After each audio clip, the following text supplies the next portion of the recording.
Bon, aujourd'hui on s'attelle à un sujet qui va être complexe. Accrochez-vous, ça va secouer. Plusieurs mois, voire même années de recherche pour tirer tout ça au clair et vous faire un condensé bouffable. Ça aura nécessité de trouver des documents d'origine, des livrets d'édition spécifiques, les détails des bons de commande, et ça pour à peu près toutes les années de lancement. Et dans des pays différents. Parce que oui, les niveaux de finition ont évolué selon les années, ça va le trouver le cul à certains, mais on va expliquer tout ça au calme. Alors pose-toi, ça risque d'être longué. Ouvre-toi une petite bière, prends-toi un petit café, fais ce que tu veux, mais pose ton cul.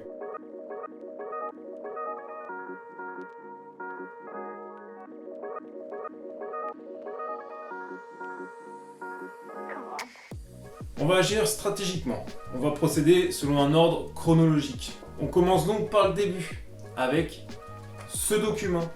Voilà, ce document, c'est mieux dans ce sens-là.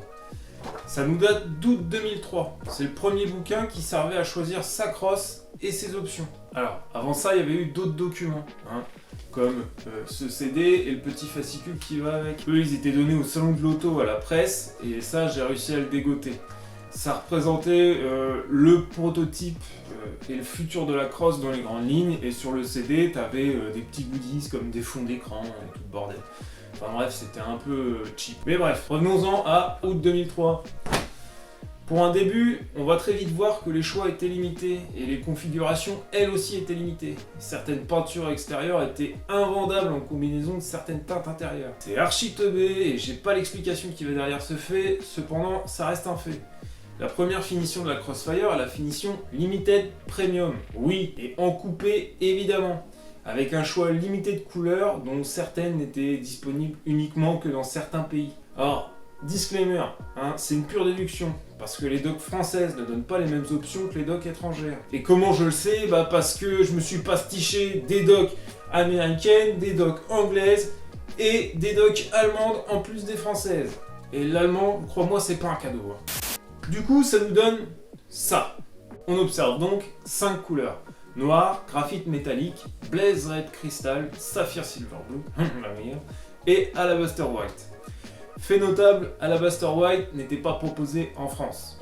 Deuxième fait notable, il était impossible de commander une crosse rouge avec un intérieur cèdre. C'est comme ça, ne cherche pas pourquoi, et en France c'était impossible d'avoir une crosse rouge avec un intérieur biton, gris foncé, gris clair. Ça n'a aucun sens. D'ailleurs, en termes d'intérieur, on avait 3 choix. Noir et rouge cèdre, noir, autrement dit dark slate grey, ou dark slate grey, medium slate grey, noir gris.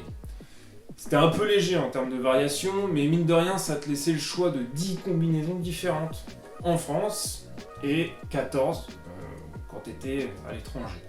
On a compris que la seule version dispo à sa sortie, c'était la version Limited Premium. Alors qu'est-ce que ça incluait ? Et bien la Limited Premium, ça embarquait les options suivantes. En équipement de sécurité, tu avais l'airbag central et les rideaux, le système d'alarme, le système anti-blocage ABS, l'ASR qui est l'antidérapage, l'assistance au freinage qui est le BAS, celui qui nous fait chier souvent, programme de stabilité électronique, le ESP, qui nous fait chier aussi souvent cet enculé, l'anti-brouillard à l'avant, ouais, c'était une option qui était gratuite comme ça au départ. Le kit anti-crevaison, le kit anti-crevaison. C'est dur à dire, putain. Le kit anti-crevaison, ceinture de sécurité 3 points avec tendeur de ceinture. La base, quoi. Et après, en équipement de confort, t'avais la climatisation Bizone, le système audio Infinity, qui était pas trop mal à l'époque, le système d'échappement avec double sortie chromée centrale. Alors ça, ils te le vendaient comme une option, mais en fait, c'est un peu sur toutes les crosses comme ça, donc pourquoi le vendre comme une option? T'avais les rétroviseurs extérieurs rabattables et chauffants. Alors rabattables, mais pas électroniques. Attention. Seuil de porte aluminium avec inscription Crossfire. Les sièges avant électriques, les vitres électriques, le porte-gobelet rabattable qui est une merde pas possible, mais on te le vendait aussi comme une option. C'est genre, tiens, regarde mec, c'est super. T'avais l'aileron déployable, pareil, qui était vendu comme une option, mais l'aileron déployable, on sait tous que, il est là. Peu importe que tu prennes n'importe quelle version. T'avais aussi le rétroviseur intérieur électrochromatique, l'intérieur cuir, et pas cuir biton, attention, faut pas mélanger. le jantalliage, le volant cuir, les sièges chauffants, le régulateur de vitesse, le soufflet de levier de vitesse en cuir pour les manuels, hein, et tu avais le verrouillage centralisé avec la télécommande. Et il y avait aussi le Homelink, tu sais, qui te permet d'ouvrir les portails et que personne ne sait comment ça marche. Donc voilà à quoi se résumait la Crossfire à sa sortie. Une seule version, peu de choix d'intérieur, peu de choix de couleurs et des options honnêtes mais pas fantastiques. Donc forcément ça n'a pas amené beaucoup d'acheteurs dans les concessions Chrysler. Hein. Face à la concurrence, il a fallu réagir pour éviter le drame économique. Spoiler, il a quand même eu lieu. Donc, il y a eu la riche idée d'étoffer un peu le catalogue. Et en septembre 2004, on voit apparaître des nouvelles choses dans les catalogues de précommande pour 2005. Hein, on a l'ajout du Roadster, de la SRT6, mais c'est pas tout. On a aussi ajouté plusieurs niveaux de finition. Et là, accroche-toi, parce que ça commence à devenir le foutoir. L'ancienne finition Limited Premium, ça devient la finition Premium. La finition Limited Premium ne disparaît pas, mais elle se modifie. La finition SRT6 apparaît. La finition Black Edition fait également son apparition. Et c'est le bordel, parce que tu as des finitions dispo sur les Roadsters, mais pas sur les coupés, et inversement. Et tout ça synthétisé, ça nous donne ça. Alors évidemment c'est imbouffable vu comme ça, même si t'as mis pause, t'as rien compris. Donc ce que je fais, c'est que ce tableau, je t'en fais un PDF, d'accord, et je te le mets sur un drive. Comme ça tu pourras le consulter tranquillou. Alors je te laisse faire les combinaisons possibles, si je te les sors toutes, hein, ça va être imbouffable, tu t'en doutes bien. Mais on va résumer les niveaux de finition quand même. Alors la Blackline ou Base Model, c'est une Crossfire revue à la baisse. L'intérêt c'était de la dépecer au maximum pour baisser le tarif au maximum. Donc dans son régime, la Cross perdait plein d'éléments. Et en gros, voilà à peu près ce qui s'est passé dans l'atelier. Bon les gars, on nous a demandé de faire une Crossfire moins chère. Donc on va travailler, on va en faire une au rabais. On va appeler ça la base modèle. Hein, c'est comme ça qu'ils ont décidé les gars là-haut. Alors, premièrement, on vire les sièges en cuir. Hein, j'en veux pas de sièges en cuir dans la base modèle. C'est compris les gars? Ensuite, Dimitri, tu vas me virer le joint de la bête-pare-brise, hein, parce que ça sert à rien, d'accord? C'est de la plus-value, on va économiser ça, on gagne 10 balles, je pense. On l'a pas ou pas? Est-ce qu'on l'a pas? Comment ça, la boîte à air? Bah, la boîte à air, bah, tu la fous en noir. Oui, on va pas la peindre, hein, on économise. Il est con, celui-là. Et ça, je le mets, chef, ou pas? Oui. Non. Dimitri, l'isolant de capot, tu me le vires? Putain, mais t'es con quoi? Ça coûte cher aussi ça. Allez, vire-moi ça. Vire-moi ça. Oh putain. Quelle bande de PNQ. Chef, les anti-brouillards, je fais quoi? Comment ça, les anti-brouillards? Les anti-brouillards. Mais Dimitri, les anti-brouillards. Mais tu te les mets dans ton cul, les anti-brouillards. T'as cru qu'on avait le pognon pour mettre des anti-brouillards sur un modèle revu au rabais? Tu te fous de qui, Dimitri? Bon, ça donne quoi? Et enculé, c'est les seuils en chrome que tu m'as mis là. C'est les seuils en chrome que tu m'as mis. Tu me vires ça, tu me mets ça en plastique noir. Non, pas de chrome. Et au rabais. Puis là, la boîte auto, tu me la vires aussi, hein, uniquement manuel. Les PNQ, putain, les PNQ. Et t'en profiteras, hein, les poignées de porte là à l'extérieur. Tu me les vires, je les vends en noir. Le contour de pare-brise, pareil, tu me peins ça en noir. Pas de chrome. Bon, les griffes latérales aussi, tu les fous en noir. On n'a rien à foutre de toute façon. Hein, c'est revu au rabais. Système Homelink là-haut là. Oui, bah pareil, bah tu me le vires, tu me le mets pas, hein. Il est pas dedans. Hein. Et au fait, c'est le pédalier à eux là que t'as mis. Pareil, tu me le vires. Tu mets les caoutchoucs là, des vieux Mercos là. Mets-moi ça, c'est bien. Ça fera. Et non, les tapis de sol, dis. Les tapis de sol, tu me vires ça aussi, c'est coûte cher, tu comprends pas? Le pack Infinity, je fais quoi, chef? Le pack Infinity, hein, bah tu fais comme les anti-brouillards. Je le mets dans mon cul, c'est ça? Oui, exactement, tu te le mets dans ton cul. Voilà, mais tu tiens vite, Dimitri, c'est bien. Ils m'ont pas fait un cadeau avec toi, Dimitri.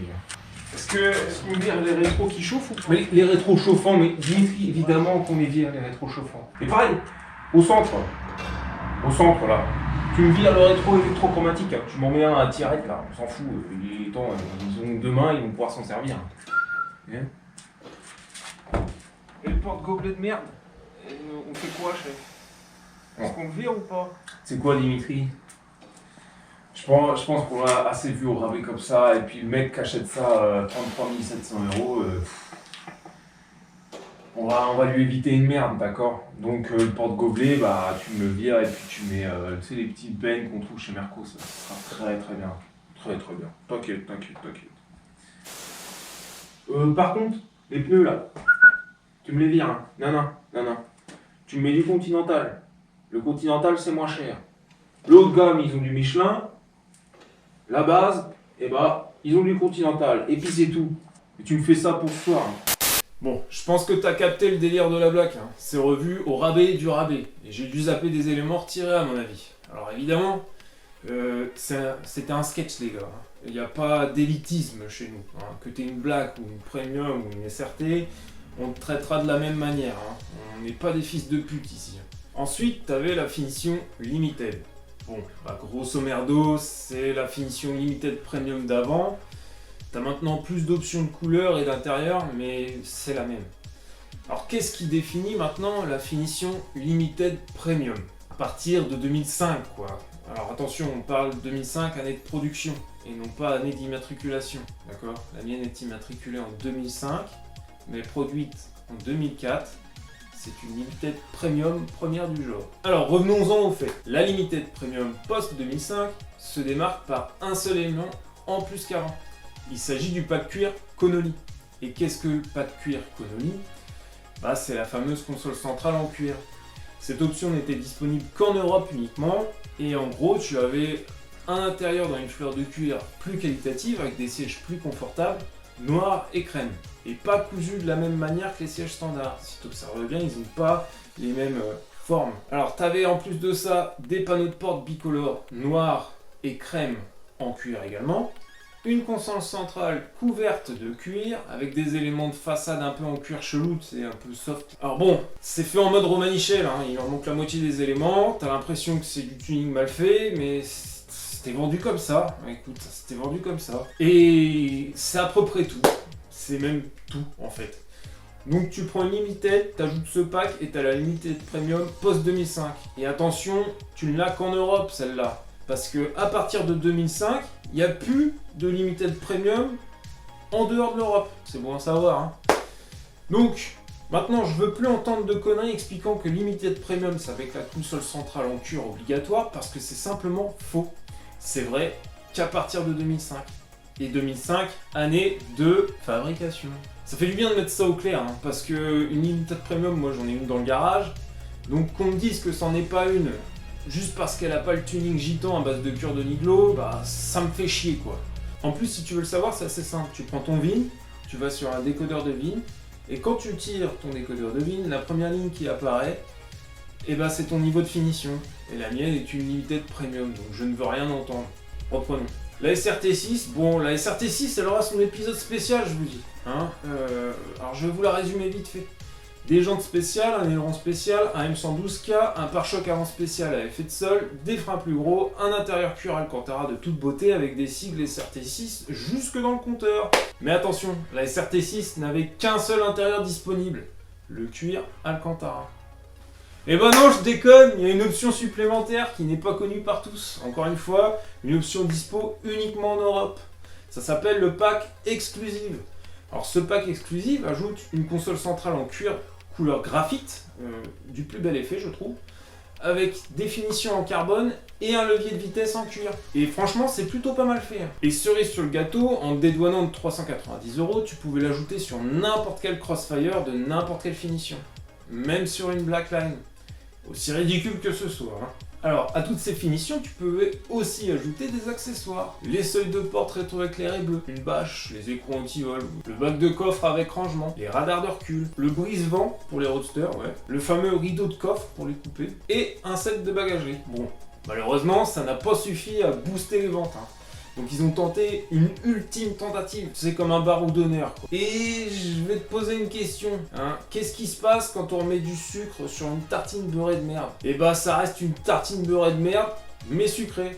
Donc en 2007, on voit apparaître des couleurs supplémentaires et des modèles chelous, comme tu peux le voir dans ce tableau. Bon, déjà certaines couleurs ont évolué entre 2005 et 2007 de manière aléatoire. Le Blaze Red devient l'Inferno Red, le graphique métallique devient Machine Grey Crystal Pearl. En soi, ça paraît rien, mais je t'assure qu'on voit les différences de nuances à l'œil nu. Et l'Inferno Red est plus profond que le Blaze Red. Et le Machine Grey est plus bleuté que le graphique métallique. Ensuite, on voit apparaître de nouvelles couleurs. T'as le classique Yellow, la teinte featuring avec le jaune délavé des kangous de la Poste. T'as le Oyster Gold Crystal, une teinte champagne qui se marierait super bien avec un intérieur cuir marron selon moi. Et t'as l'Iridium Silver métallique, plus argenté qu'un Saphir Silver Blue, et c'est plutôt réussi je trouve. Alors c'est pas mentionné dans le tableau, mais il y avait des éditions spéciales de la crosse. T'avais la première appelée Inferno Red, disponible uniquement aux USA. C'est basiquement un Crossfire rouge avec le contour de pare-brise peint en noir brillant, des jantes de CRT6, pas d'anti-brouillard, un cache-moteur noir comme pour la Black, t'avais les séries de portes noires, des sièges tissus. Ça n'a aucun putain de sens et on sait pas ce que ça fout là, mais ça existe. Et j'ai même réussi à trouver quelques photos. C'est grosso modo un Blackline en roadster, pas en rouge. Et oui, il est intéressant de savoir que la Blackline, c'était aussi valable en roadster. Tu pouvais acheter une roadster Blackline. La deuxième, c'est l'édition Silverline, dispo uniquement en Allemagne. C'est une version plus luxueuse que la version Limited Premium, et elle a été lancée en fin 2004. Elle avait pour seule différence un intérieur full carbone véritable, qui est ma foi tout raffiné, moi j'aime bien. Et tu avais un système audio Alpine avec un écran escamotable qui sent bon les années 2000. Quoi. Donc, comme je te l'ai dit précédemment, tu noteras aussi qu'à l'échelle monde, la Crossfire Limited Premium n'existe qu'en Europe, et de 2003 à 2007, puisque dans les documentations post-2007, elle disparaît complètement. Alors bien évidemment, tu devrais pouvoir trouver une XF Limited Premium avec une IMAT post-2007, mais pas avec une date d'assemblage post-2007. Tu noteras également qu'on est en 2007 et qu'en 2008, la Crossfire a arrêté d'être produite. Donc oui, les nouvelles couleurs, elles sont pas restées au catalogue plus de 2 ans. Alors, on a fait le tour des finitions et je voudrais qu'on prenne 5 minutes pour interpréter ces évolutions de catalogue. On voit clairement qu'on n'a qu'une seule phase de Crossfire qui est existante. Elles n'ont pas subi de restylage ou autre. En revanche, on voit une multiplicité d'options qui arrivent suivant des millésimes. Et on a vu que ça part en vrille littéralement après 2005. Et moi, quand je mets en corrélation les dates avec les faits, j'en arrive à me dire ceci. À ses débuts, la Crossfire paraissait dans les versions très limitées en termes d'options par rapport à la concurrence. Seul gros atout, c'était son design. Les ventes ne décollant pas, l'idée du service marketing, selon moi, ça a été de multiplier les combinaisons possibles pour que la voiture colle au conducteur, et ainsi amener un genre de personnalisation qu'on retrouve beaucoup de nos jours. Aka les Fiat 500, les DS3, les Opel Adam, et à peu près tout ce qui se fait de nos jours. Tu peux sélectionner la couleur du toit, la couleur de l'intérieur, si tu veux des sièges qui te mincent le trou de balle, bref, tu peux faire plein de trucs, la surcouture, tu peux tout personnaliser maintenant. Parce que c'est vraiment un point qui s'est beaucoup développé dans les années 2000 jusqu'à nos jours, c'est la personnalisation pour que ta voiture te colle. Tout le monde roule dans la même bagnole, mais attention, la mienne elle est sur pico rouge, c'est pas pareil. Revenons-en à nos moutons. Ça les a donc amenés à chercher l'évolution au plus simple pour coller aux besoins du marché. Et ça a été fait maladroitement malheureusement. Par exemple, l'édition Blackline, c'est une erreur marketing.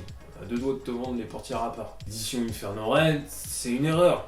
Personne ne la connaît et qui achèterait au prix fort une Black peinte en rouge parce qu'elle a des jantes SRT6? Pourquoi? Les couleurs disponibles selon les pays. Mais quelle erreur encore une fois! Et parlons-en, mais le changement de teinte dans certaines couleurs, entre le début et les couleurs finales, on est où? On est au Bangladesh ou quoi? Est-ce qu'on peint avec les faux de peinture chez Chrysler? Qu'est-ce qui se passe? C'est quoi cette erreur de marketing? On se retrouve avec des packs mal finis, comme le cuir Connolly, où il manque la moitié des morceaux et il y a des options qui se rajoutent sur des packs qui eux-mêmes se rajoutent sur des finitions. On sent vraiment que le but c'était d'en vendre sans trop se soucier de ce qu'on vendait.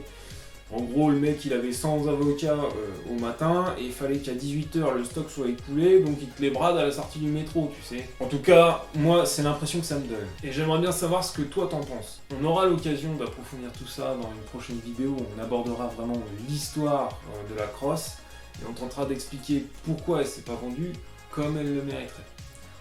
Sur ce, portez-vous bien, j'espère que vous avez aimé, mettez un like et